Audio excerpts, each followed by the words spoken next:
The champagne flute tumbled from his grip. Kong Min-jae watched it fall, everything slowing down like he was underwater. Crystal shattering against the marble conference table, where 4 Nigerian investors sat motionless, staring at him in horror. His fingers had gone completely dead. No feeling at all. The room was wrong. The penthouse office on the 45th floor of Diamond Plaza was spinning, the ceiling swapping places with the floor. His eyesight went fuzzy at the edges. Then his entire body locked up. He crashed down hard, his hips slamming the corner of the table. The Italian rug came up fast to meet his cheek. Chaos erupted around him in multiple languages. English, Korean, Igbo, Hausa. His body jerked violently, white foam gathering at the corners of his mouth, his designer frame sliding across the polished floor. The shaking wouldn't stop. He had zero control.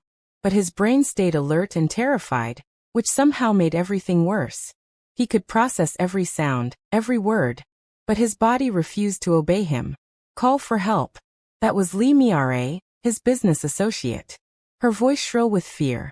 Someone get the paramedics. His security team burst through the doors, guns already out before they realized this wasn't some kind of assault. The Nigerian delegates edged toward the exit. A business arrangement falling apart. A deal-maker convulsing on the floor in front of them. Extremely dangerous situation. Then a different voice sliced through the pandemonium. Female. Steady. Authoritative.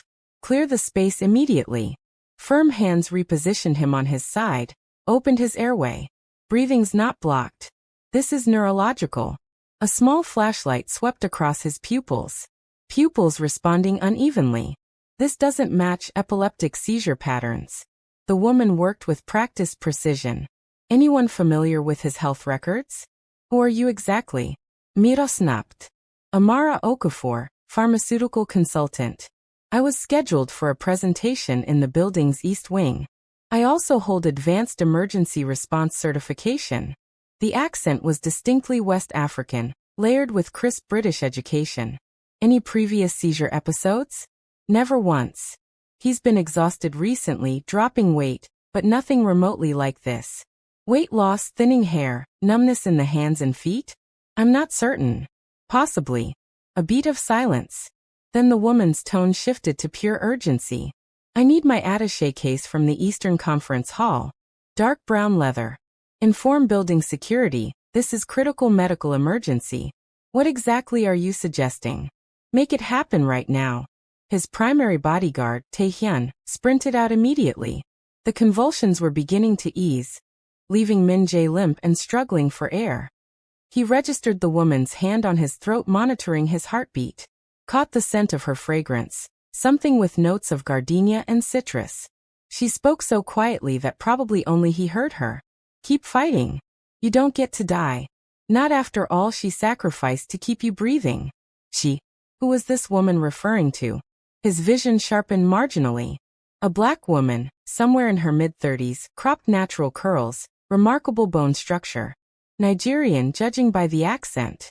She had on a tailored pantsuit and low heels, but her movements suggested military background.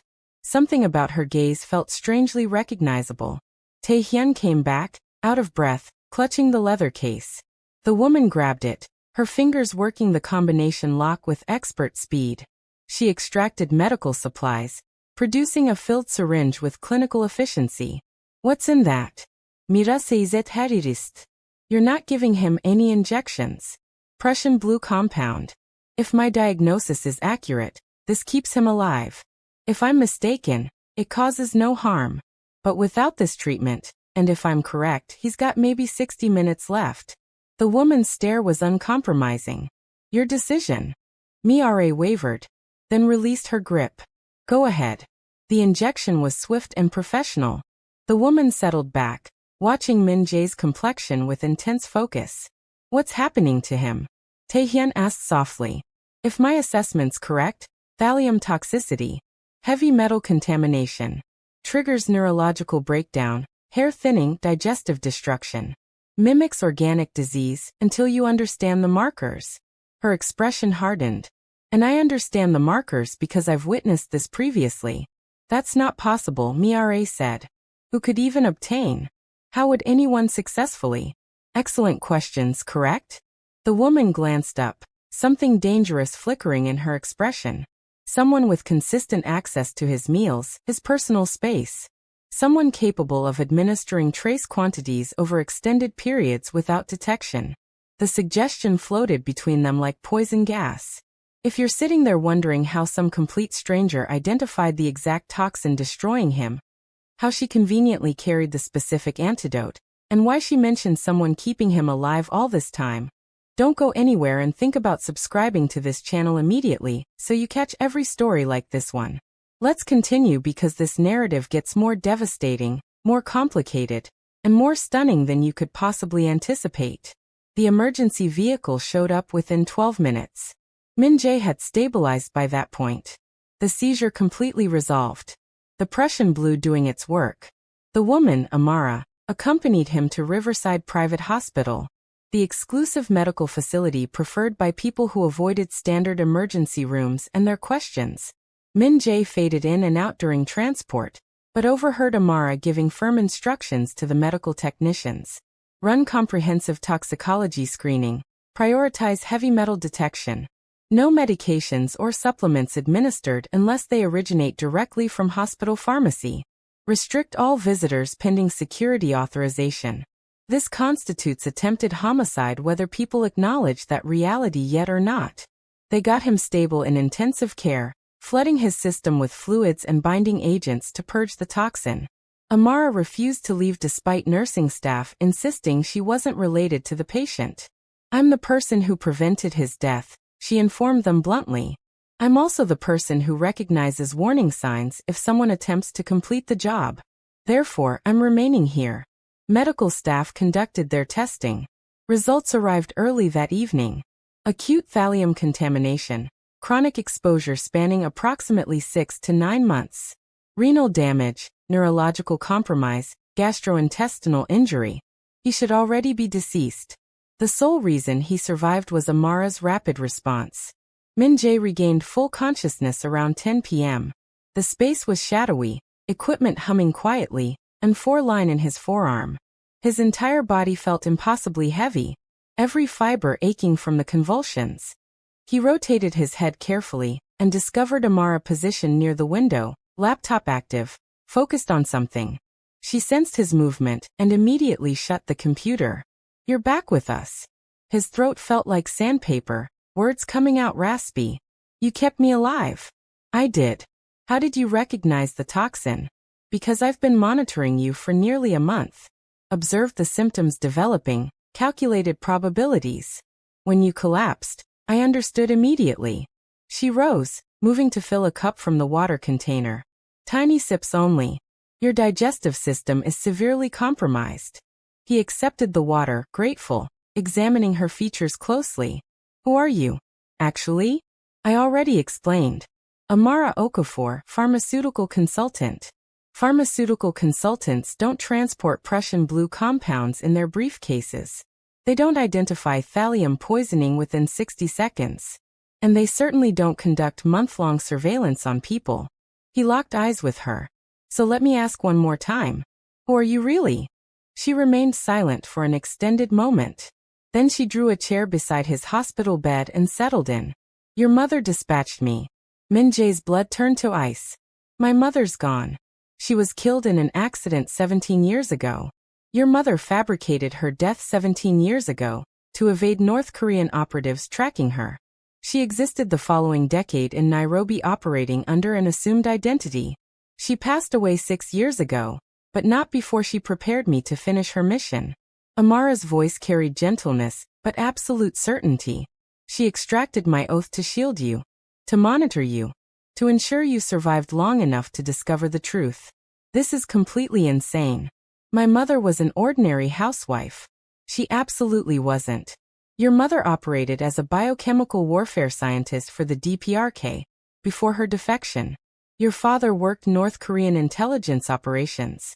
She fled with you as a small child, escaped to South Korea, then relocated to South Africa when surveillance intensified. She reconstructed her identity, concealed her history, established an unremarkable existence. Amara leaned closer.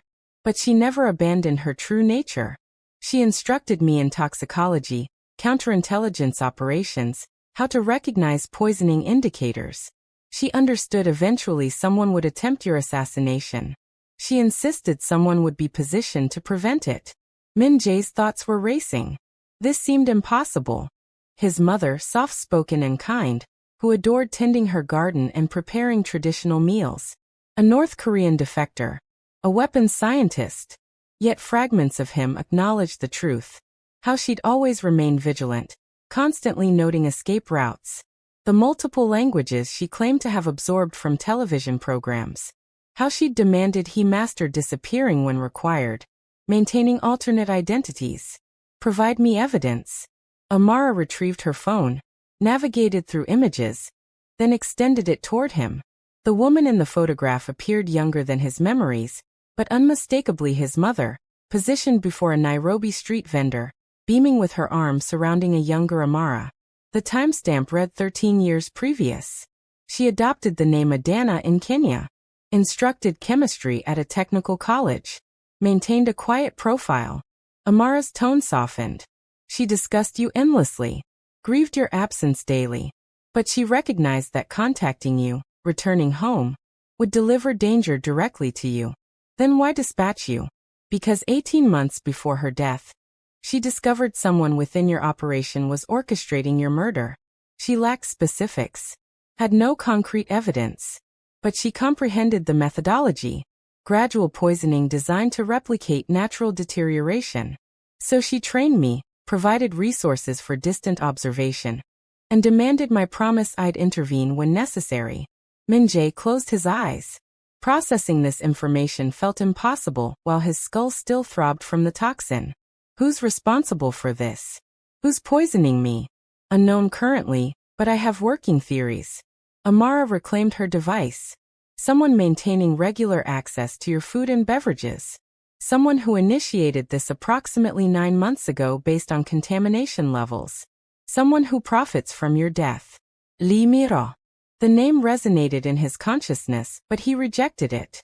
They weren't romantic, but she represented his partner. 6 years of collaboration, of constructing this network together. She wouldn't do this. You require rest immediately, Amara stated, standing. The chelation treatment requires multiple days. You'll experience deterioration before improvement. But recovery will happen, Min Jae. I guarantee that. Why are you doing this? You're a stranger. You barely knew my mother. I knew her a full decade. She became my instructor, my guide, my companion. Amara's eyes blazed with conviction. And she cherished you beyond anything in existence. So yes, I'm fulfilling her wishes, but additionally she hesitated. Additionally because I made a commitment, and I honor my commitments always. She departed then, coordinating with nurses regarding medication protocols and access restrictions. Min Jae remained in darkness, attempting to absorb everything. His mother surviving all those years. A stranger protecting him from shadows. Someone systematically murdering him.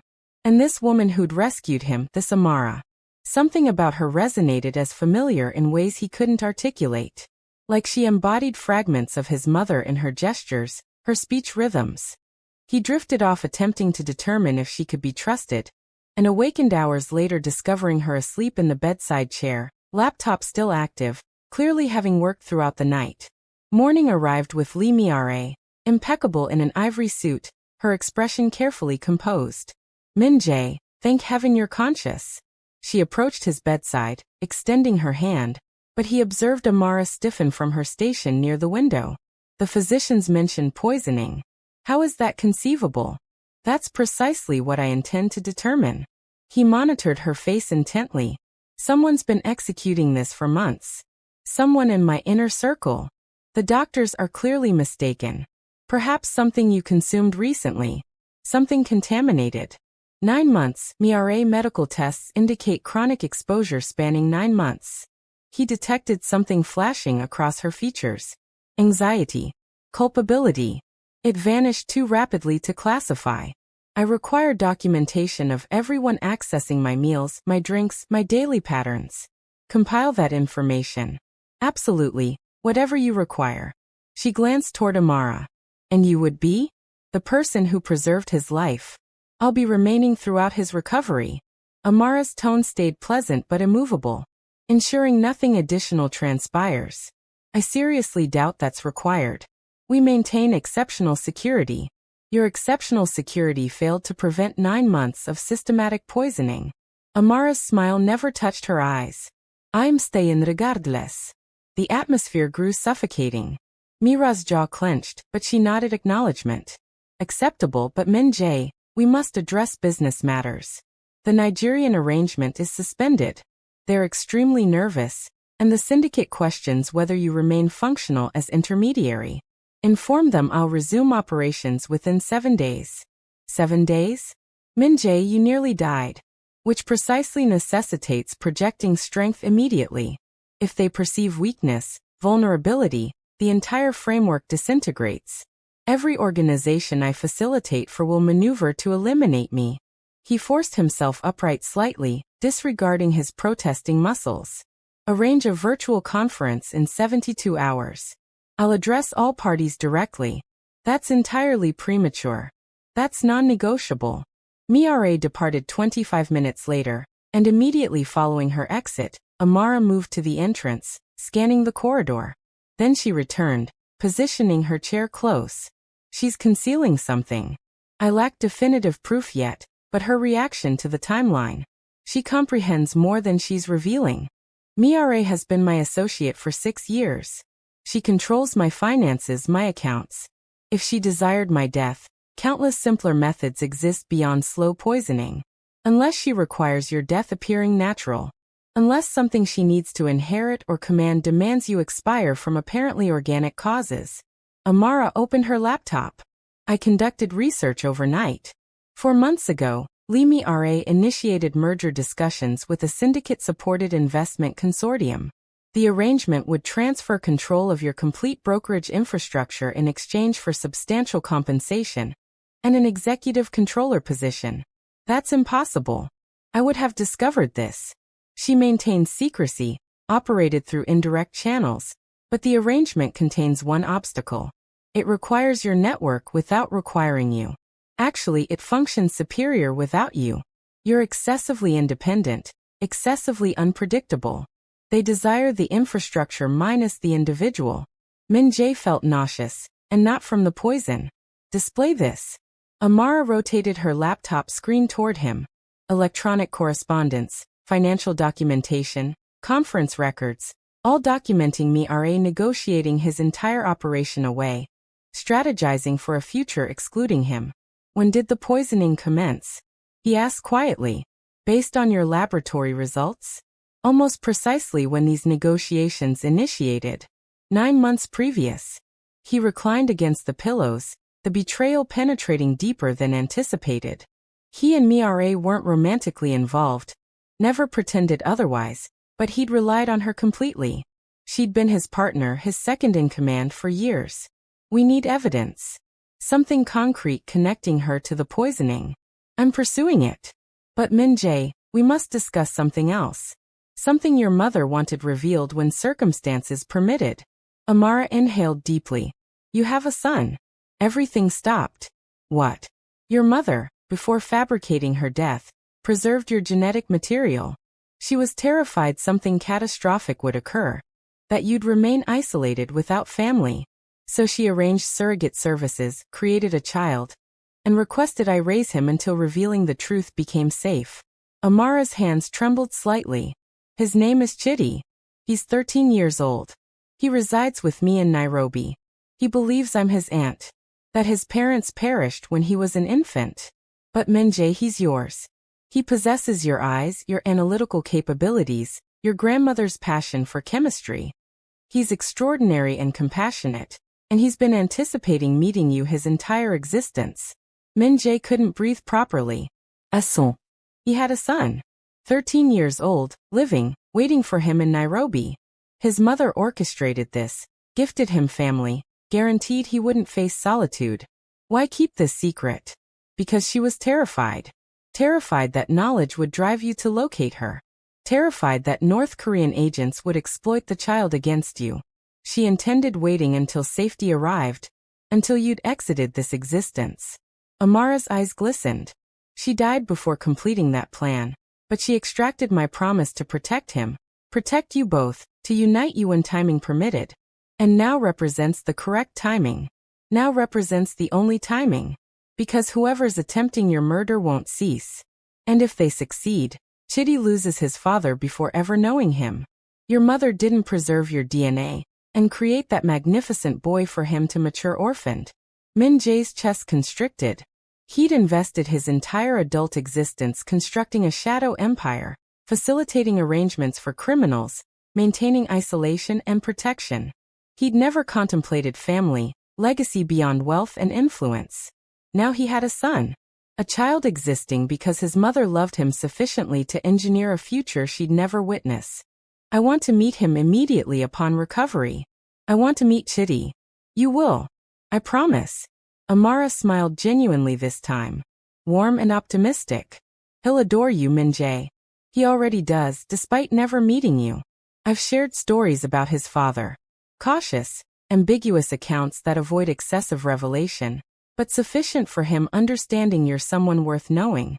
Throughout the following 72 hours, as Min Jae recovered under Amara's protective vigilance, something transformed between them. She relocated to the facility's guest accommodations, refusing to leave him undefended. She scrutinized every meal, every medication, every individual entering his space. Taehyun, who'd served Min Jae's mother years previously and recognized Amara from that period, became her confederate in maintaining his safety. And during quiet hours deep into night when the facility grew still, they conversed. Amara shared stories about his mother. How she treasured Nigerian coffee. How she performed traditional Korean melodies while cooking. How she'd mourned annually on his birthday. She displayed photographs, correspondence his mother composed but never transmitted. Journals overflowing with reflections and recollections. She claimed you represented the finest creation she ever produced, superior to any weapon, any formula. You constituted her evidence she'd accomplished something worthwhile in this world. Min Jae discovered himself crying for the first time in years, mourning a mother he believed he'd already grieved, but now losing again. And Amara held his hand throughout, her touch gentle yet anchoring. She would feel such pride, she whispered. Not for the enterprise, not for the power, but for surviving. For possessing sufficient strength to construct something from nothing. For being someone deserving rescue. I'm a criminal. I facilitate transactions for murderers and thieves. How could she feel pride? Because you're alive. Because you managed the circumstances you inherited and performed optimally. Because you're not your father. Not North Korean intelligence. Not the darkness they attempted creating. Amara's gaze held his. And because presently you possess opportunity for transformation. To select a different trajectory for yourself, for Chidi. Somewhere within those midnight conversations, somewhere between grief and optimism, something else flourished. He discovered himself observing how she secured her hair behind her ear when concentrating. How she hummed softly while preparing meals in the facility's compact kitchen. Recreating his mother's recipes from memory. The fierce protectiveness radiating from her eyes when scanning corridors for threats.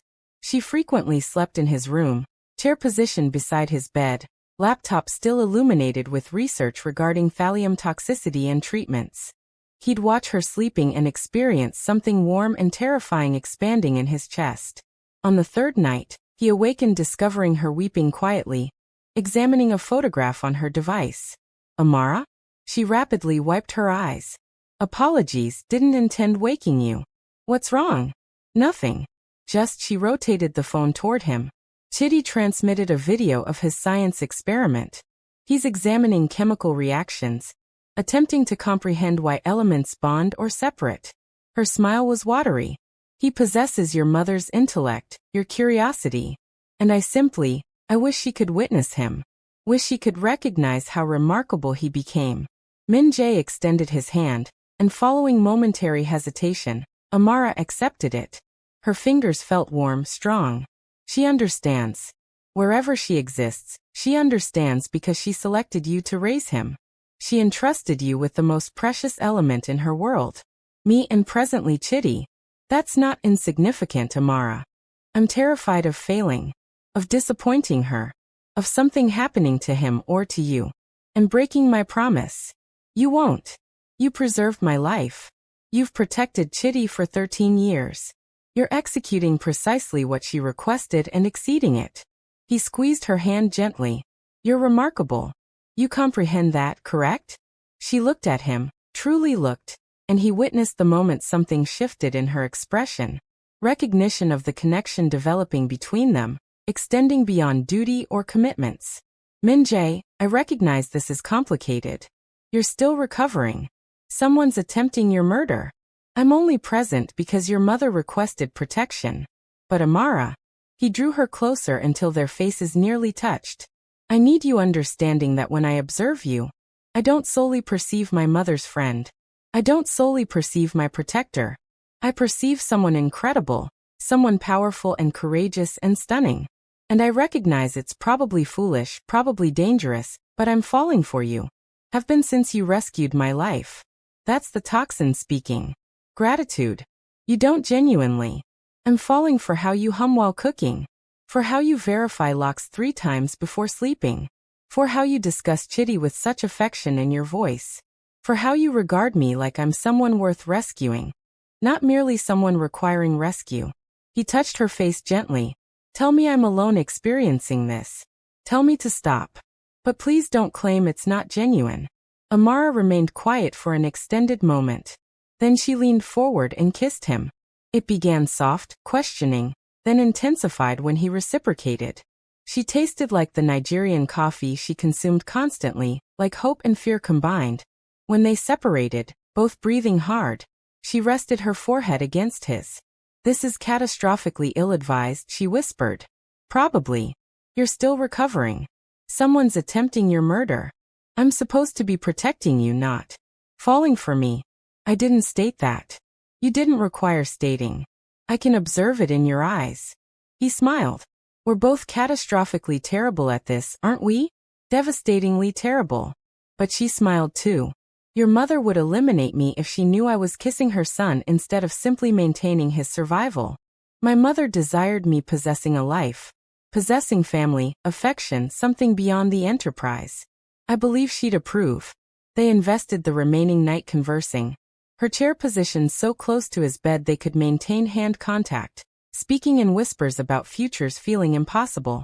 Abandoning this existence. Relocating to Nairobi. Constructing something legitimate. Raising Chitty together. You believe I could become a competent father? He asked as dawn illumination began filtering through windows. I believe you'd become an extraordinary father. Patient, contemplative, protective. All elements Chitty requires. I don't understand how to be those things. My father operated North Korean intelligence. My mother existed in hiding. I matured in shadows and secrets. And observe how well you developed despite that. You're kind beneath all the business coldness. You notice details, care about specifics. You asked the custodial worker her name last week, and remembered it this week. You tipped the beverage delivery person more than the beverage cost. Amara squeezed his hand. You're superior to your self-perception, Min-jae. You simply require permission to be that individual. The virtual conference was scheduled that afternoon.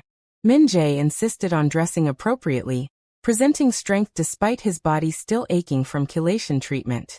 Amara assisted him into a suit. Her touch professional yet lingering slightly on his shoulders, his arms. You'll be magnificent, she stated, adjusting his tie.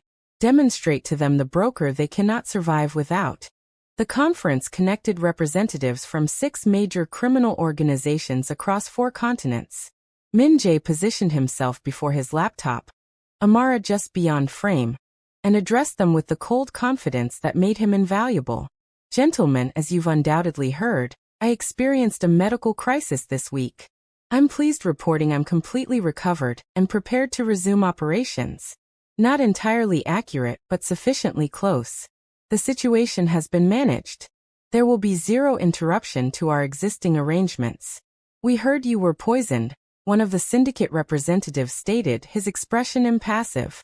That suggests vulnerability in your security infrastructure. Why should we trust you protecting our interests if you cannot protect yourself? The poisoning originated within my organization. A betrayal I'm currently addressing. But the fact I'm here, recovered and functional within 1 week should communicate everything you require understanding about my resilience. Min Jae smiled coldly. I've constructed this network by being more intelligent and more cautious than everyone else.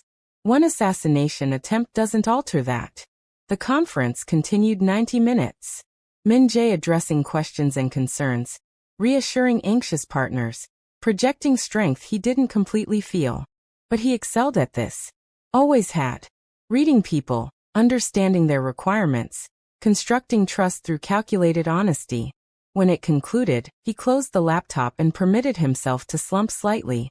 You were flawless, Amara said, bringing him water. They believed everything. Because most was accurate. I am resilient. I will address the betrayal. And I will reconstruct. He looked at her. But not here. Not in this world. I'm going to finish what I initiated, tie loose ends, then I'm walking away. For Chitty. For you. For opportunity at something different. Min Jae, you cannot simply walk away from this. These organizations don't permit retirement. You understand too much, control too much. Which precisely why I can walk away. I control the channels, the connections, the trust. I'll broker my own exit, transition my contracts to someone else, make myself unnecessary. It'll require time, perhaps 6 months, but I can accomplish it. His voice was firm. My mother invested 17 years in hiding so I could be safe. I'm not wasting that gift. I'm not letting Chitty mature anticipating his father's murder. That night, Mira came to visit again. Min Jae was positioned upright in bed working on his laptop when she arrived carrying an insulated container. I brought you soup. That bone broth you appreciate from the Korean restaurant in Santon.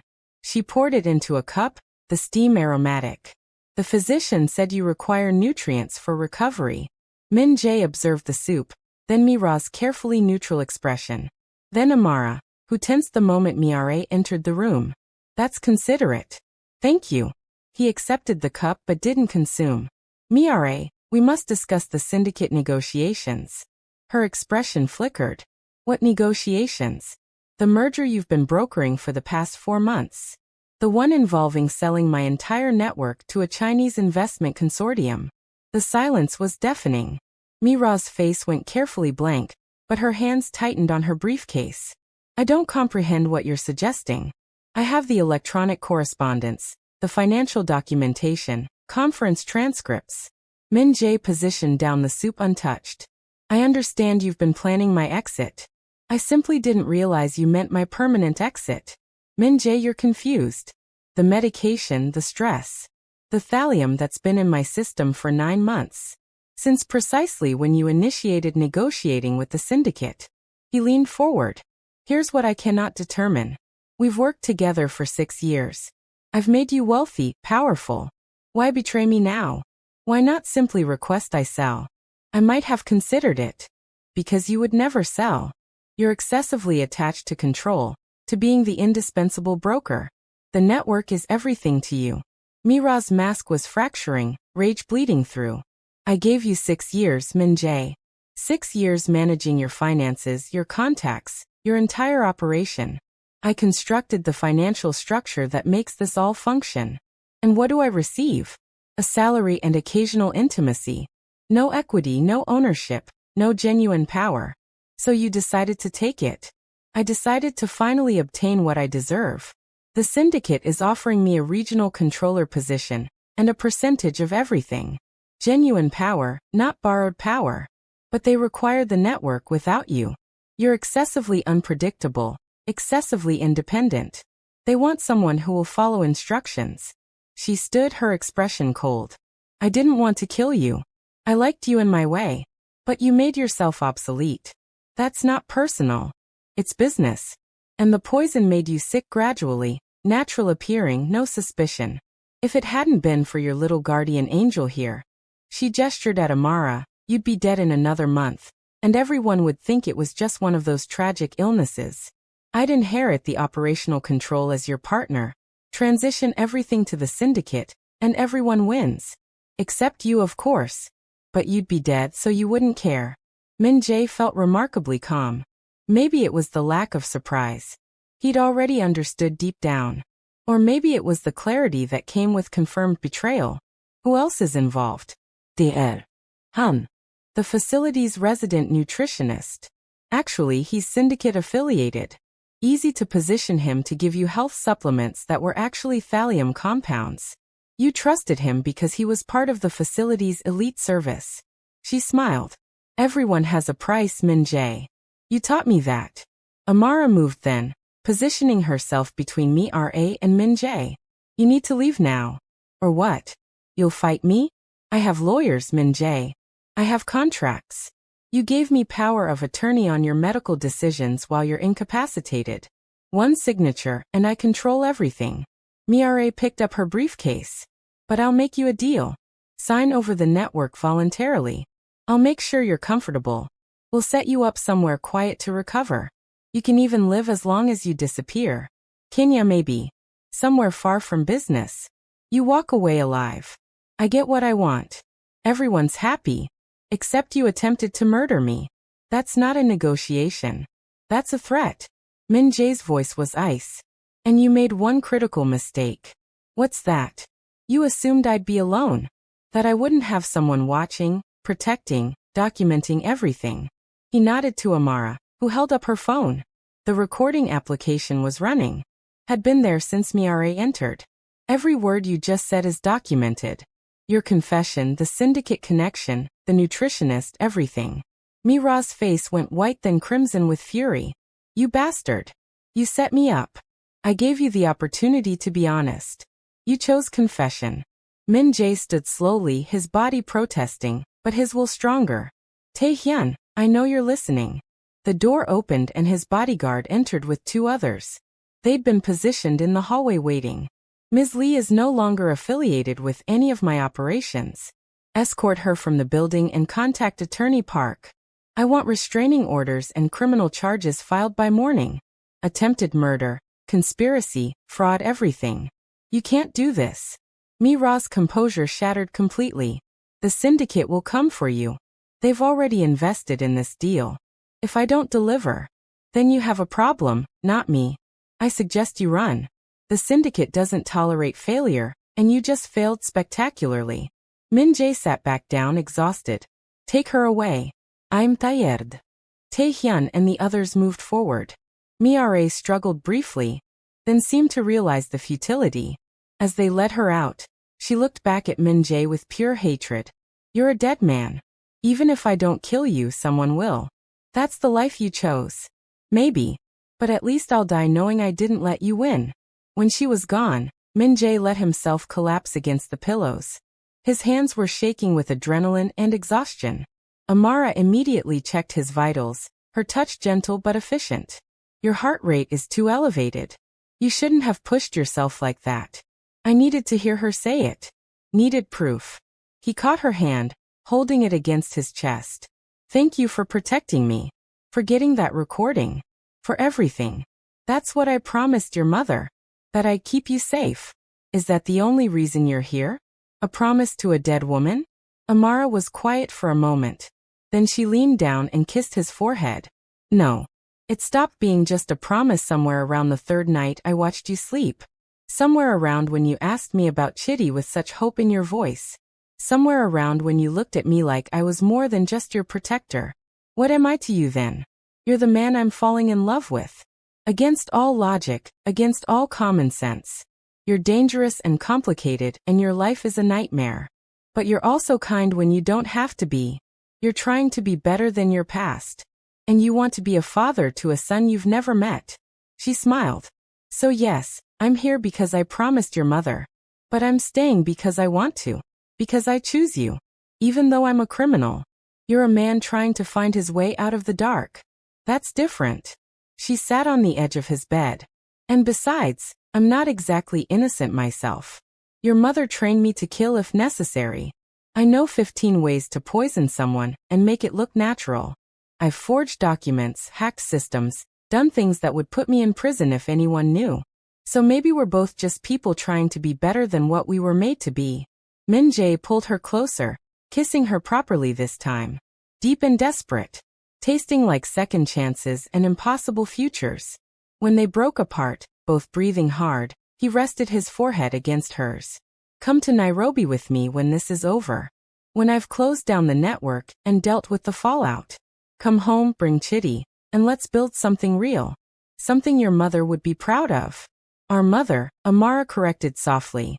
She was your mother by blood, but she became mine by choice. We're family, Min Jae. You, me, and Chitty. That's what she wanted. That's what she built. Then let's honor that. Let's be the family she dreamed of. Over the next 2 weeks, Min Jae worked from the hospital to dismantle his criminal empire piece by piece. He reached out to contacts, offered transition deals, positioned others to take over his contracts. It was delicate work. One wrong move and organizations that depended on him would turn hostile. But he was brilliant at this. Always had been. Reading people, understanding incentives, making everyone feel like they were winning. The syndicate was the biggest challenge. They'd expected Mira to deliver Min Jae's network on a platter. When she failed and fled, rumor had it she made it to Singapore before disappearing. They came to Min Jae directly. The meeting was virtual. Min Jae still recovering in the hospital. The syndicate representative was an older man, his expression unreadable. Mr. Kong, we had an arrangement with Ms. Lee. She promised us your network. Ms. Lee had no authority to make that promise. She attempted to murder me and steal my operations.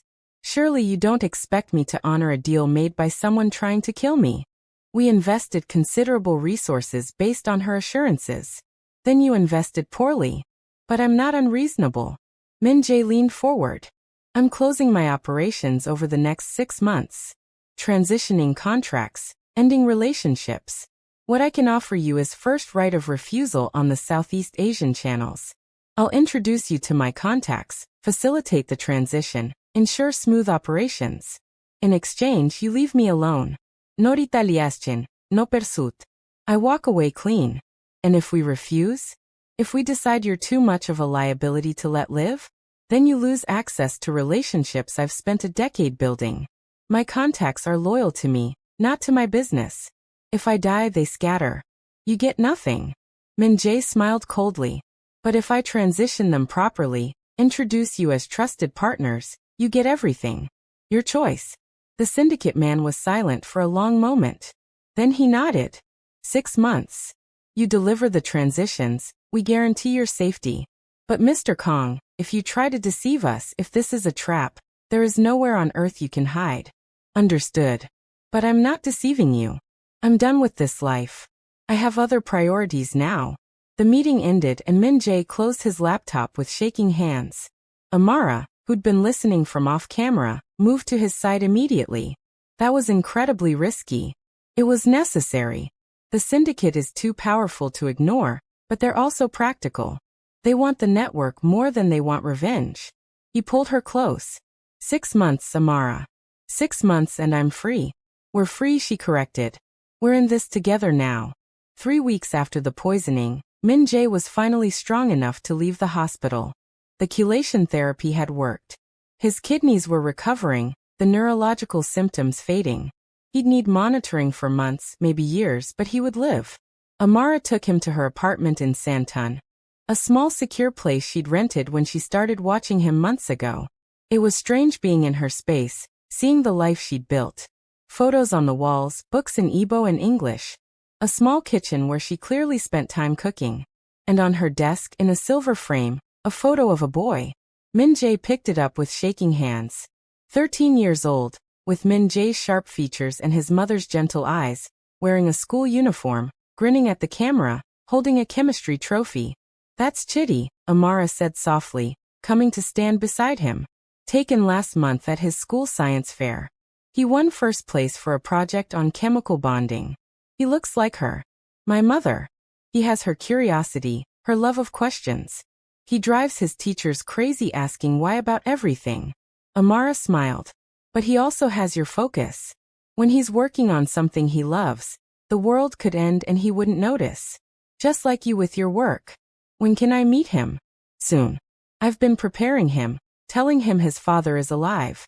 that there was a misunderstanding. He's cautious but excited, scared but hopeful. She took Min Jae's hand.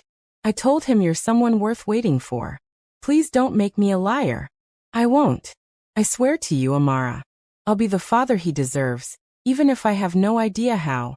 That night, they made love in her bed. Slow and careful, mindful of his still healing body. It felt sacred somehow. This connection between them, built on grief and promises, on danger and hope, on choosing each other despite impossible odds. Afterward, lying tangled in her sheets, Amara traced the fading marks on his skin where IVs had been, where monitors had attached. I was so scared, she admitted. When you collapsed in that conference room, I thought I'd failed her. Failed you both. That I'd arrived too late. But you didn't. You saved me. You're still saving me. He kissed her temple. My mother chose well when she chose you. You're exactly the person I needed. Even though I didn't know I needed you. She knew. She always knew. Said you'd need someone strong enough to handle your darkness, but gentle enough to see your light. Someone who wouldn't be intimidated by your power, but wouldn't let you hide behind it either. Amara smiled. She was describing herself, I think. The partner she wished she could have been for you openly. So she sent me instead. I wish I could thank her. Tell her it worked. That I'm grateful. She knows. Wherever she is, she knows. Over the next months, Min Jae methodically closed his operations. He met with contacts, explained his exit, positioned successors. Some were angry, feeling betrayed. Others understood. This life aged people fast, burned them out. Everyone had to find their exit eventually if they wanted to live. The syndicate deal moved forward smoothly. Min Jae introduced them to his Southeast Asian networks, facilitated transitions, ensured everyone profited. It was delicate work, but he was brilliant at it. By month 4, the syndicate was satisfied. By month 5, they were actively protecting him, ensuring no other organizations interfered with his exit. You've done well, Mr. Kong, the syndicate representative said in their final meeting. Most men in your position die trying to leave this life. You've managed to profit from your exit. That's rare. I'm motivated. I have reasons to live that are more important than power. Family. Something like that. Throughout it all, Amara was beside him. She attended meetings when necessary, provided security, kept him focused when exhaustion or doubt crept in. But she also made him laugh, made him rest, reminded him why he was doing this. And every night she video called Chitty in Nairobi, letting Min Jae listen in from off camera. Hearing his son's voice, bright and curious and so young, made everything worth it. Made the danger, the stress, the careful negotiations all feel meaningful. Finally, in month 6, Min Jae made his last deal. He signed over his remaining contracts to a consortium of buyers, walked away with enough money to live comfortably but not extravagantly. Most of his wealth, he discovered, Mireille had already stolen or moved. But he didn't care. Money could be rebuilt. Life couldn't. It's done, he told Amara that night. I'm officially retired. Former criminal broker, current. What? What am I now? You're a man starting over. A father about to meet his son. Someone building a life instead of an empire. She kissed him. You're mine. That's what you are. And you're mine. We're each other's. And Chitty's. A family.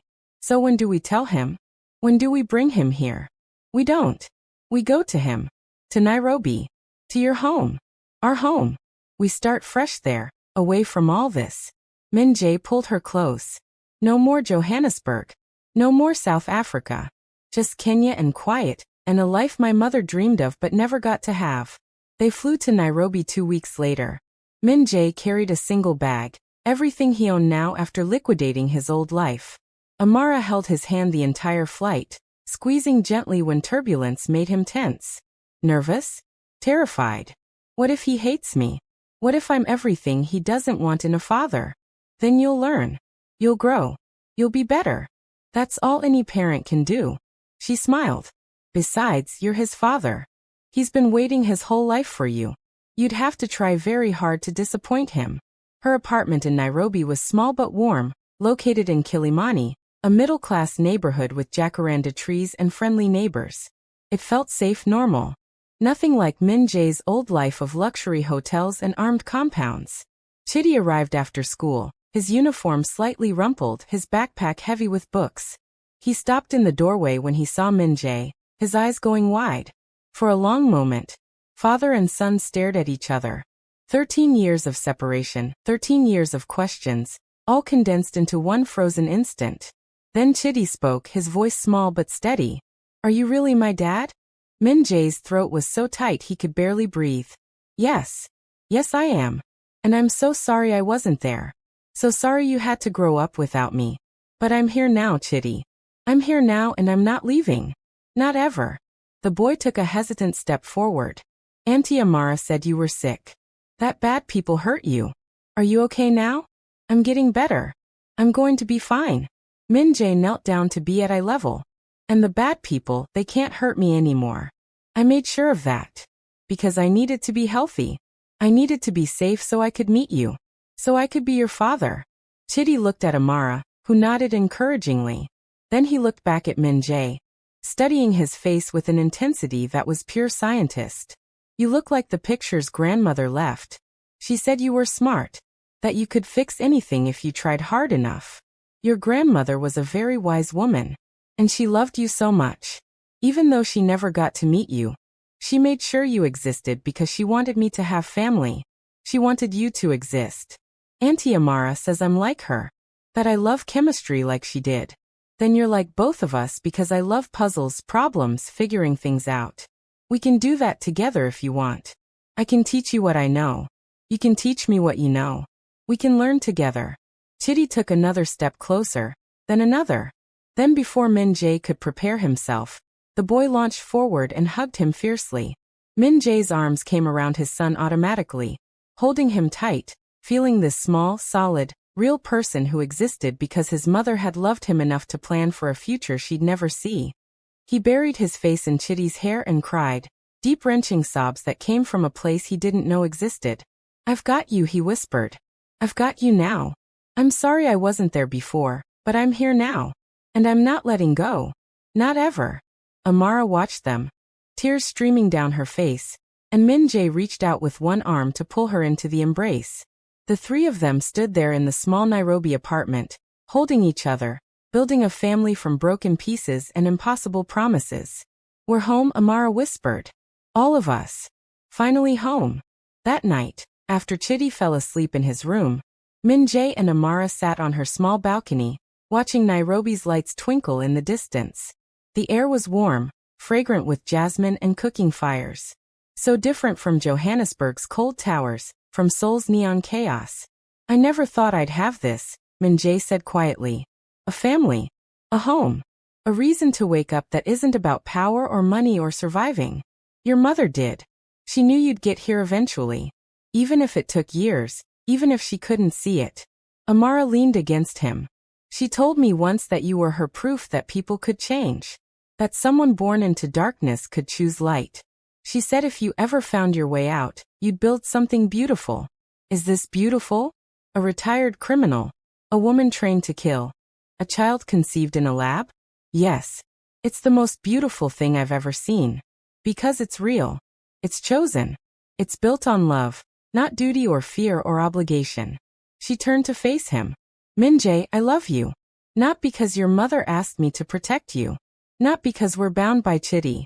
But because you're a good man trying to be better. Because you make me laugh. Because you look at me like I'm the only person in the world. Because you're building a life worth living. I love you too. So much it terrifies me. Because I've never had something I couldn't afford to lose. Never cared about anyone enough that losing them would destroy me.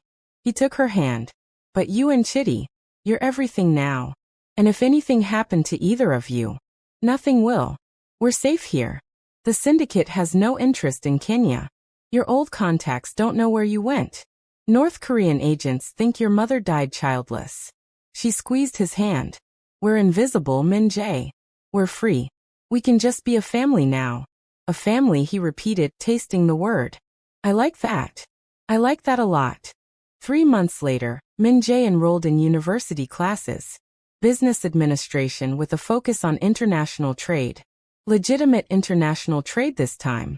connecting African manufacturers with Asian markets, facilitating deals without the criminal element, using his skills for something legal, something that helped people instead of harming them. Amara kept her pharmaceutical job, but transitioned to working with NGOs focused on medication access in East Africa, using her chemistry knowledge to help develop affordable treatments, the way Min Jae's mother once wished she could. And Chidi thrived. His father's presence transformed him, gave him confidence, stability, someone to share his love of science with. They spent hours together in the small apartment working on chemistry experiments, discussing bonding theories, building the relationship that should have existed from birth. One evening, 6 months after moving to Nairobi, Min Jae was helping Chidi with homework when the boy looked up suddenly. "Dad, can I ask you something?" "Always." "Auntie Amara." "I mean Amara. She's not really my aunt, is she?" "She's more than that. To you. To us." Min Jae set down the pencil, giving his son full attention. "What makes you say that?" "The way you look at each other. The way she touches your hand when she walks by. The way you both smile at the same time when I say something funny." Chidi's expression was thoughtful. "I know I'm only 13, but I'm not stupid. You love her. She loves you. So why isn't she my mom? Why do we still pretend she's just Auntie Amara?" "Because we wanted to give you time to adjust. To having a father. To this new life. We didn't want to push too much too fast. But I don't need time. I love her. She raised me. She's been there my whole life. She is my mom in every way that matters. The only thing missing is everyone admitting it."